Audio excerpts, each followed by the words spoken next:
17 Irish Greyhounds remain in the picture for the Star Sports TRC Greyhound Derby. Let's take a look at this third round from a green tinted point of view. The opening heat, obviously, Swords Rex is the 4-9 favourite. He's the outright favourite for Glory to land that £175,000 prize. And this fellow in tremendous form of late. We're going to see him in action in the second round, of course, racing from trap 4, the same trap that he'll be racing in on Saturday night. Coming away well, but showing real good early speed. Perhaps not the same ping start that he made in this trial stick when breaking the track record, but a good start all the same. And as you can see, he's just simply too good for his rivals. He opens up by 4 or 5 lengths into the back straight, and thereafter, well, it's all very straightforward. In behind him on this occasion, Beeper's Lariat running a big race, a dog who definitely has a big run in him, but he'll need to find his trapping boots. But Swords Rex, I think it's fair to say, is very much the one they all have to beat in the anti-post market. Ballymacfin, perhaps his main threat at around 7-2. I think he might be a fraction shorter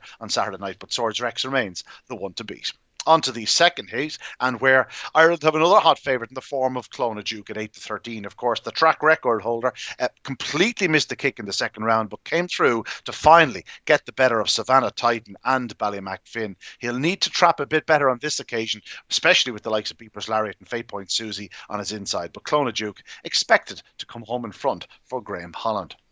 On to the third of the heats, and here Boyle Sports Gift, a good winner in the second round, is the 11-8 favourite, just ahead of former Irish trained runner Romeo Command, but of course now firmly encamped with Patrick Janssens, and a leading fancy for the home team. But let's take a look at Boyle Sports Gift from the previous round, nominated by myself as one of the bets of the round, I'll gladly say, and he showed good early speed from an inside draw. Moving off slightly, I don't think trap 4 will be a big issue for him. It may actually take him out of traps that little bit quicker, and as you can see, he can really race to that second bend.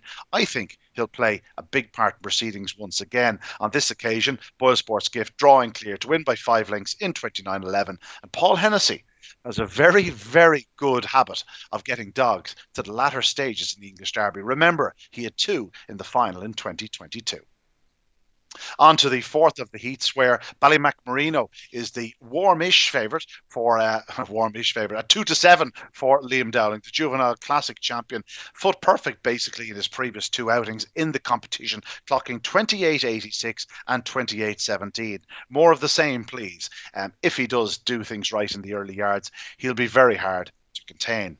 Heat 5 features Romeo Hanzo, a dog who was surprisingly picked up in the second round, having impressed in the opening round when clocking 28.94, but he is very well housed. And if he does happen to trap on terms, I see him going around in front, and it's a case of catch me if you can. It could be a very big night for Graham Holland. On to Heat 6, where that man again, Graham Holland, has the favourite, Gate Time Nemo, but he's joined by a couple of talented Irish runners in the form of Undulation and Trap 2 running so well for Brenda Matthews. She was picked up by Romeo Magico last week, but it was an impressive opening round scorer. As I say, I thought ran a big race in the second round. He also won his opening round heat. But let's watch Gate Time Nemo in action. I thought this was one of the performances of the night. Yes, he didn't win. He was second from Trap 1 behind Fate Point Susie, who took a flyer, this big lady, leading into the opening corner. But look at Gate Time Nemo, nowhere to go, forced to check out, finds all sorts of traffic problems at that point, and he finds himself 3 or 4 lengths behind Fate Point Susie. Now he takes off down the back straight, and at one point going into the third bend, you thought, wow, he's going to make this, but couldn't quite get around Fate Point Susie, who in fairness is mighty plucky in front. But Gate Time Nemo sticking to his task gamely. He's only beaten a length and a quarter. He could have easily been in front off the second bend, and if he had done, he'd have clocked, well, close to 29 seconds once again.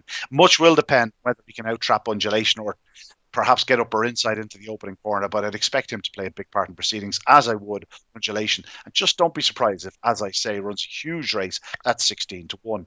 On to the penultimate heat, 2 Irish trained runners here, Jack Tavern Bella at 7-1 and Burj Khalifa at 20-1. The big 2 in the market, Mary Champion in 1 and Sign It Goofy in Trap 5. You'd expect Sign It Goofy to set a strong gallop. Burj Khalifa ran a big race in defeat last time out. Jack Tavern Bella would be storming home. An interesting contest. No room for error from an Irish or UK point of view. This is not the type of race you want to be coming from off the pace to try and qualify. Some very fast greyhounds here. Wide open affair. And so to the final piece of the opening round, where the defending champion, Romeo Magico will once again be hoping to continue his winning ways. Winner of his opening round assignment, despite, well, missing the kick and finding a little bit of traffic. He ran so well to win last time out in 28.97. All the pace is still there. You can see him racing from trap 2 on this occasion. Squeezed out in the early hours by 1 and 3, but bursting through to move second on the opening corner behind Undulation, who stayed a little bit tighter to the fence than she had done the previous week. But Romeo Magico, as he did 12 months earlier, favouring that inside down the back straight to take over into the third bend, and once doing so, it was always going to be hard to pick up. He went on to win by a length from the rallying Undulation, and it seems there's life in the old Romeo Magico, a dog with a huge say in this year's Derby still, have no doubt about it. He won't give us the chance without a battle. And of course, two more Irish runners there. McNeil, who'll be finishing like a train, could represent value. I think he'd be bigger than 7-2 on the night. And Ballyhimmock and Leo, a fast greyhound, need to find his trapping boots. But Romeo Magico, the one to beat. And don't forget, all the action is live on Racing Post Greyhound television on Saturday night. 8 wonderful heats to look forward to.